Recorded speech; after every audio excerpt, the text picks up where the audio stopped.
நீங்கள் பார்த்துக் கொண்டிருப்பது தாமரை தமிழ் நியூஸ். உண்மையை உரைக்க. வடசென்னை பழைய வண்ணாரப்பேட்டை பகுதியில் 1000க்கும் மேற்பட்ட பெரிய சிறிய கடைகள் இயங்கி வருகிறது.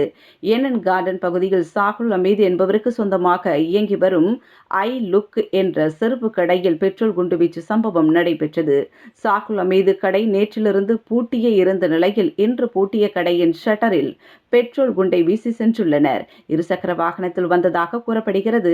மர்ம நபர்கள் பெட்ரோல் குண்டை வீசிவிட்டு தப்பியோடிய நிலையில் சம்பவ இடத்திற்கு வண்ணாரப்பேட்டை உதவி ஆணையர் சதாசிவம் தலைமையில் போலீசார் சம்பவ இடத்திற்கு வந்து விசாரணை மேற்கொண்டு வருகின்றனர்.